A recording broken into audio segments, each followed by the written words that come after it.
এইবার টাকার নিয়ম নাম্বার ৩। এখন আমি আপনার কাছে একটি প্রশ্ন করব যে আপনি আপনার বেতন পাওয়ার পর বা ব্যবসায় লাভ হওয়ার পর সেই টাকা আপনি কি করেন? তো আপনি বলবেন যে সবথেকে ১ম এ আমি আমার পরিবারের পিছনে খরচ করি।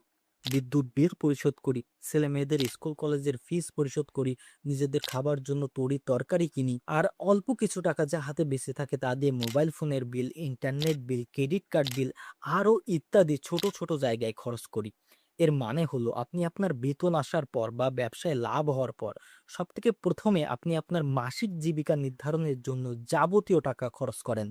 Am I right? হ্যাঁ, এখন আপনার কাছে আমার প্রশ্ন হলো যে আপনি ভবিষ্যতের জন্য ইনভেস্ট কখন করেন? আপনি সারাটা জীবন তো ইনকাম করতে পারবেন না, তাই না? একটা না একটা সময় এসে তো আপনাকে বৃদ্ধ হতে হবে, তাই না নাকি? তো আপনি নিজের জন্য, নিজের পরিবারের জন্য, নিজের ছেলেমেয়ের জন্য টাকা ইনভেস্ট করে ভবিষ্যতের জন্য তো টাকা জমিয়ে রাখতে হবে, তাই না নাকি? তো এখন হয়তো আপনি বলবেন যে মাসিক খরচের পর যেটুকু টাকা অবশিষ্ট থাকে বা যদি টাকা অবশিষ্ট থাকে তাহলে সেই টাকা ইনভেস্ট করি। তো সবথেকে ১ম এ এই বলদামি ও পুরনো পদ্ধতি পরিবর্তন করতে হবে এবং এটা খুবই জরুরি। একটি বিষয় বন্ধুরা খেয়াল করেন যে আপনারা যে সূত্র প্রয়োগ করছেন সেটা হলো ইনকাম মাইনাস খরচ সমান ইনভেস্টমেন্ট। এটা ভুল সূত্র। আজ থেকে সঠিক সূত্র নিজেদের জীবনে প্রয়োগ করবেন। সেটা হলো ইনকাম মাইনাস ইনভেস্টমেন্ট সমান খরচ। এর মানে আপনার ইনকাম করা টাকার উপর সবথেকে ১ম অধিকার খরচের না, ইনভেস্টমেন্টের হওয়া উচিত। ইনকাম হওয়ার পর, খরচ করার পর যে টাকা অবশিষ্ট থাকবে সেই টাকা কখনোই ইনভেস্টমেন্ট করা যাবে না। ইনকাম হওয়ার পর, ইনভেস্ট করার পর যে টাকা অবশিষ্ট থাকবে সেই টাকাই মাসে খরচ করতে হবে। বন্ধুরা, টাকাকে নিয়ে আমার জীবনে সবথেকে বড় গুরুত্বপূর্ণ কাহিনী হলো এইগুলো। যে নিয়ম ও স্টেপ ফলো করে আমি নিজেই নিজেকে পরিবর্তন করেছি।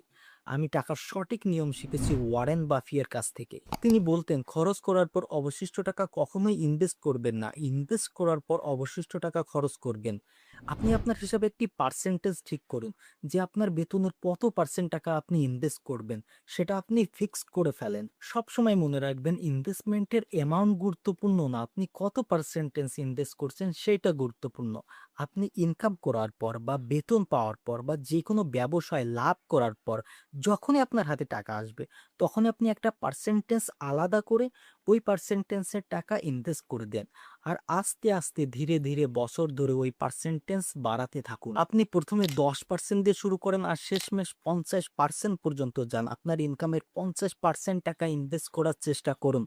আর আপনি বলবেন, "আমার ইনকামের ৫০% টাকা ইনভেস্ট করে দেব? এ কোন ধরনের পাগলামি? এত টেনশন, এত প্রেশার, এত চাপ কিভাবে নেব?"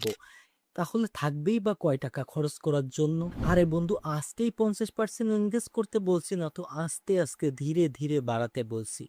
খুব সহজভাবে আপনাকে বুঝাচ্ছি। একটি গ্রামে একজন কৃষক তার গরুদের খুব ভালোবাসতো। সে প্রতিদিন একটি গাই বাছুরকে কাঁধের উপর নিয়ে ঘুরতো। একজন ব্যক্তি তাকে প্রশ্ন করল যে, "আপনি কিভাবে এখনো এই গাই গরুকে কাঁধের উপর নিয়ে ঘোরেন? গাই গরু যখন ছোট ছিল তখন এই কাজটা সম্ভবপর ছিল। কিন্তু গাই গরু তো এখন অনেক বড় হয়ে গেছে। তো এই অসম্ভব কাজটা আপনি কিভাবে করেন? এখনো আপনি কিভাবে এতটা ভারী, এতটা বড় গাই গরুকে কাঁধের উপর নিয়ে ঘোরেন? এই অসম্ভব কাজটাকে আপনি কিভাবে করেন?" আর কৃষক তখন বলল যে, "যখনই এই গাই গরু জন্ম নিয়েছিল তখন এ তো খুব ছোট ছিল আর তখন থেকে আমি একে আদর যত্ন করতাম। আর নিজের কাঁধের উপর নিয়ে ঘুরে বেড়াতাম। আর ধীরে, ধীরে এ যখন বড় হয়ে উঠল, আর যেহেতু আমি প্রতিদিন একে কাঁধের উপর নিয়ে ঘুরে বেড়াতাম সেহেতু ওর ওজন যাই হোক না কেন সেটা আমার অভ্যাসে পরিণত হয়ে গিয়েছি। আর আস্তে, আস্তে কখন যে ওর ওজন বেড়ে গেছে সেটা আমি নিজেও জানি না। আর আমার ওইভাবে কখনো বোধগম্যও হয়নি। তো বন্ধুরা, টাকা জমানোর ক্ষেত্রেও এই একই পদ্ধতি অবলম্বন করতে হবে। যখন আপনি সেভিংস এর প্রেমে পড়বেন বা অভ্যাসে পরিণত হবে তখন পার্সেন্টেজ যাই হোক না কেন, ৫০% বা যেকোনো পার্সেন্টেজই হোক না কেন, সেটা আপনি আপনার মতন করে ম্যানেজ করে নিতে পারবেন। দেখেন, যৌবনে অল্প বয়সে টাকা আয় করা, টাকা জমানো ও নিজের জীবনকে সেটেল করার একটি সঠিক সময়সীমা হয়ে থাকে। আপনি ওই সময় আপনার সিদ্ধান্তে নিজের জীবনকে কোটিপতি বানাতে পারেন বা গরিব বানাতে পারেন। যেকোনো জিনিসের যেমন একটি মেয়াদের সময়সীমা হয়ে থাকে, ঠিক টাকা জমানোর ক্ষেত্রেও এই সময়সীমা হয়ে থাকে। আর সেটা হলো ২০ থেকে ৪০ বছর বয়সী ইয়াং জেনারেশন যদি তাদের ১ম বেতনের টাকা থেকে ৫০% টাকা সেভিং করতে পারে, আর এই পদ্ধতি বা এই কৌশল যদি তারা একবার শিখতে পারে, নিজের ভিতর আয়ত্ত করতে পারে, তাহলে তাদের ভবিষ্যৎ খুবই সুখের হতে চলেছে। আর এটা অবশ্যই মনে রাখবেন যে সেভিংস এর মানেই হলো ইনভেস্টমেন্ট। ওই প্রতি মাসে সেভিংস এর টাকা ইনভেস্টমেন্ট করতে হবে। সেভিংস এর টাকা কখনোই খরচ করা যাবে না। এটা একদমই ভুল। বড়লোকদের সঠিক নিয়ম হলো যা আছে টাকা তাই আগে ইনভেস্টমেন্ট করো। আর বাকি মানুষজনদের নিয়ম হলো যা আছে টাকা তাই আগে খরচ করো। চলো চলো আগে কেনাকাটা করি, আগে খরচ করি। পপ মিউজিকের বস ছিলেন মাইকেল জ্যাকসন। উনি প্রতি বছর কোটি কোটি ডলার্স ইনকাম করত, কিন্তু ওনার খরচ মারাত্মক উল্টো পাল্টা ছিল। আপনারা হয়তো জানেন ওনার মৃত্যুর সময় ওনার উপর $400 মিলিয়ন ঋণ ছিল। একটু মাথা ঠান্ডা করে ভাবেন, মাইকেল জ্যাকসন, যাকে পুরো সমগ্র বিশ্ব এক নামে চেনে ও জানে, তার কাছে টাকা নেই। আর ভারতের বিবেক ওবরায়, তার কথা একটিবার ভাবেন, সে তো মাইকেল জ্যাকসনের মতন ইনকাম করে না, কিন্তু সে খরচের উপর বিশ্বাস করে না, বরং ইনভেস্টমেন্টের উপর বিশ্বাস করে। আর তার জন্য আজ তার কাছে পোর্টফোলিওতে মিউচুয়াল ফান্ড আছে, শেয়ারস আছে, প্রপার্টি আছে, গাড়ি বাড়ি কি নেই আজ তার কাছে।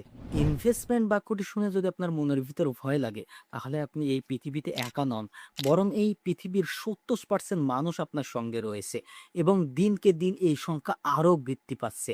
আপনি স্টিভ জবস আর স্টিভ ওজনিকের নাম হয়তো শুনেছেন বা দেখেছেন, কিন্তু আপনি রোনাল্ড ওয়াইনের নাম কখনো শুনেননি বা দেখেননি। মূলত রোনাল্ড অ্যাপেলের তৃতীয় ফাউন্ডার ছিলেন। ওনার কাছে অ্যাপেলের 10%-এর মালিকানা ছিল, কিন্তু হতগম্ভীর করা কথা হলো কোম্পানি শুরু হওয়ার আগেই উনি ওনার 10%-এর মালিকানা মাত্র $800 বিনিময়ে বিক্রি করে দেন। হ্যাঁ, আপনি সঠিক শুনেছেন, মাত্র $800 বিনিময়। আজ তার মূল্য রয়েছে 10,000 কোটি আরব ডলার্সের থেকেও বেশি। তো এই কথাটা 100% সঠিক যে যদি আপনি ভয় পেয়েছেন তাহলে আপনি হেরে গেছেন বা মরে গেছেন। সবসময়ের জন্য মনে রাখবেন, মানুষ ইনকাম করে, তারপর সেই টাকা জমিয়ে ইনভেস্ট করেই বড়লোক হয়।